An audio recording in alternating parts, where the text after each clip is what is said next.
Lemming-like Europeans can't seem to get enough of communist Hanoi. They love the cheap knockoffs and no-cost street lessons on New Age socialist thoughts. Hon Kiem Lake in Vietnam's capital of Hanoi. Beautiful place to stroll, discuss socialism, communism, Mao Zedong thought, and Ho Chi Minh's toilet practices.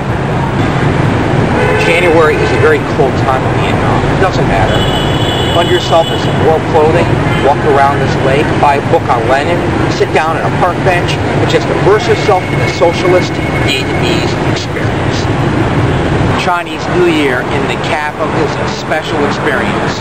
Everyone throws balloons into the air as a sign of good luck, and then they pray to Ho Chi Minh and say thank you.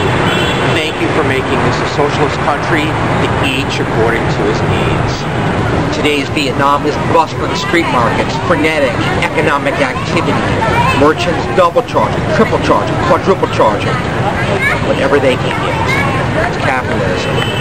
Full throttle.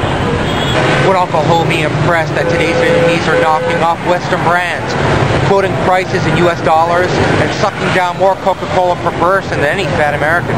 Multinational banks are ecstatic to exchange your capitalist cash for communist dong, which locals are even more ecstatic to pump out of your pockets for overpriced bread, fruits, and vegetables. Vietnam should be dirt cheap, but isn't. If you're not Vietnamese, particularly if you have round eyes and a white face. Was I being sarcastic about the Socialist Republic of Vietnam? Absolutely. You see, although Ho Chi Minh saw a socialist revolution and turned his country into a socialist paradise, today you've got to ask yourself a question: how socialistic is the Socialist Republic of Vietnam?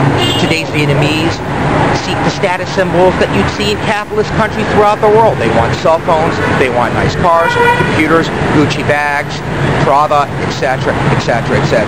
So as you spend those notes, each one featuring Ho Chi Minh's portrait on the cover, it's being spent more or less in a capitalist fashion. Vietnam went communist. Big deal. Yesterday's basketball score is more important than that fact.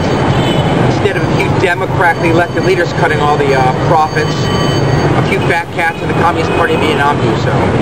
And would Joe Blow American Soldier be impressed that he died or possibly had a leg amputated?